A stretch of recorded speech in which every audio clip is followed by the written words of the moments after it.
بسم اللہ الرحمن الرحیم۔ السلام علیکم۔ آپ دیکھ رہے ہیں مبشر اسلامک وائس۔ یہاں آج آپ کو حضرت آدم علیہ السلام کے دو بیٹوں یعنی قابیل اور حابیل کا واقعہ سنانے جا رہے ہیں۔ اللہ تعالیٰ سورہ مائدہ آیت نمبر 27 سے 31 میں فرماتے ہیں، اے نبی صلی اللہ علیہ وآلہ وسلم، آپ لوگوں کو آدم علیہ السلام کے دو بیٹوں کا سچا واقعہ بھی سنا دیجیے۔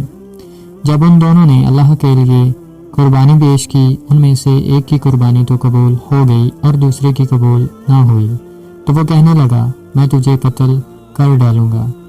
پہلے نے کہا، بلا شبہ اللہ تعالیٰ تقوی اختیار کرنے والوں کا ہی عمل قبول کرتا ہے۔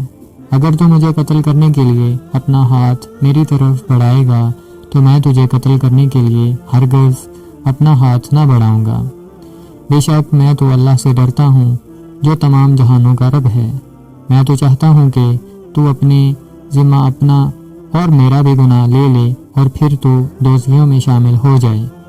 ظالموں کا یہی بدلہ ہے۔ آخر کار اس کے برائی کی دعوت دینے والے نفس نے اسے اپنے بھائی کے قتل پر آمادہ کر دیا اور اس نے اسے قتل کر ڈالا،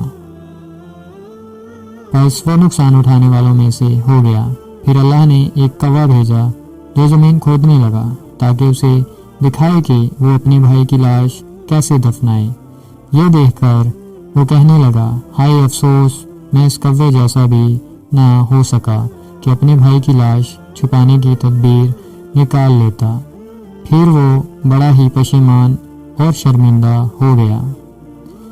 حضرت عبداللہ بن عباس اور دیگر صحابہ رضی اللہ تعالیٰ عنہ بیان کرتے ہیں کہ جب حضرت آدم اور حوا علیہ السلام کے ہاں ولادت کا سلسلہ شروع ہوا تو ان کے ہاں ہر بار ایک لڑکا اور ایک لڑکی پیدا ہوتے۔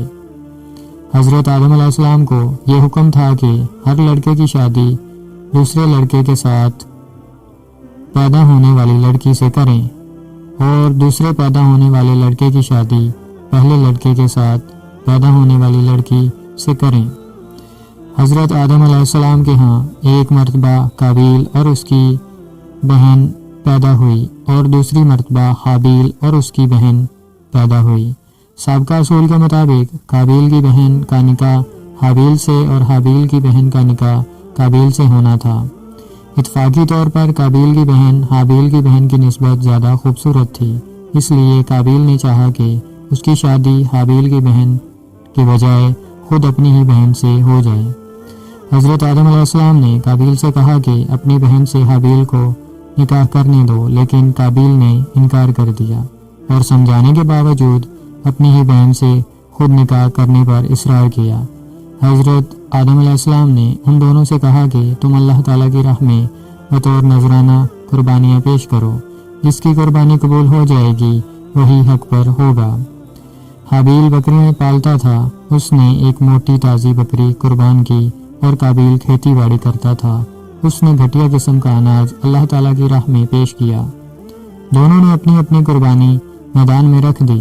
آسمان سے آگ آئی اور حابیل کی قربانی کو کھا گئی جو اس کی قبولیت کی علامت تھی۔ قابیل کی قربانی جب قبول نہ ہوئی تو اسے غصہ آیا اور اس نے اپنے بھائی حابیل کو قتل کر ڈالا۔ جب حابیل قتل ہو گئے تو قابیل نے کھلے آسمان کے نیچے ان کی لاش رکھ دی، اس لیے کہ اسے دفنانے کا طریقہ معلوم نہ تھا۔ آخر کار اللہ تعالیٰ نے دو کوے بھیجے، ان میں سے ایک نے دوسرے کو مار دیا، پھر چونچ سے گڑھا کھود کر مردہ کوے کو اس میں ڈال کر اوپر سے مٹی ڈال دی۔ قابیل نے جب اپنی آنکھوں سے یہ ماجرا دیکھا تو شرمندہ ہو کر کہنے لگا، ہائے افسوس، میں اس کوے سے بھی گیا گزرا ہو گیا کہ اپنے بھائی کی لاش دفن کرنے کی تدبیر بھی نہ نکال سکا۔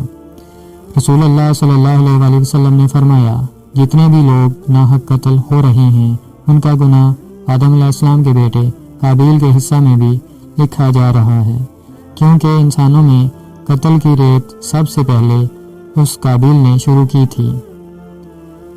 جس نے اسلام میں کوئی اچھا طریقہ رائج کیا، پھر اس کے بعد اس طریقہ پر عمل کیا گیا تو اس طریقہ رائج کرنے والے کے لیے عمل کرنے والے کے برابر ہی ثواب لکھا جائے گا۔ اور ان کے ثواب میں کوئی کمی نہیں کی جائے گی۔ اور جس نے اسلام میں کوئی برا طریقہ رائج کیا پھر اس کے بعد اس طریقہ پر عمل کیا گیا تو اس طریقہ رائج کرنے والے کے لیے عمل کرنے والے کے برابر ہی گناہ لکھا جائے گا۔ عمل کرنے والوں کے گناہ میں بھی کوئی کمی نہیں کی جائے گی۔ حضرت ابی بن کعب فرماتے ہیں، جب حضرت آدم علیہ السلام کی وفات کا وقت قریب آیا تو انہوں نے اپنے بیٹوں سے فرمایا، اے میرے بیٹو، میرا جنت کے پھل کھانے کو جی چاہ رہا ہے۔ بیٹے پھل کی تلاش میں نکل پڑے۔ سامنے سے فرشتے آتے نظر آئے جن کے پاس حضرت آدم علیہ السلام کا کفن اور خوشبو تھی۔ فرشتوں نے پوچھا، اے آدم کہ بیٹو، تمہیں کس چیز کی تلاش ہے؟ بیٹوں نے جواب دیا، ہمارے والد صاحب کی طبیعت ناساز ہے اور وہ جنت کے پھل کھانے کی خواہش رکھتے ہیں۔ فرشتوں نے کہا، تم واپس چلے جاؤ کیونکہ تمہارے والد فوت ہونے والے ہیں۔ فرشتوں نے آ کر ان کی روح قبض کی، ان کو غسل دیا، کفن پہنایا، خوشبو لگائی اور آپ علیہ السلام کے لیے لاحد یعنی قبر تیار کی۔ پھر نماز جنازہ ادا کی اور قبر میں رکھ کر اوپر سے مٹی ڈال دی۔ پھر مخاطب ہو کر کہا، اے آدم کے بیٹو، تمہارے لیے مردوں کو دفن کرنے کا یہی طریقہ ہے۔ حضرت آدم علیہ السلام کو مکہ مکرمہ میں جبل ابن قبیس پر دفن کیا گیا۔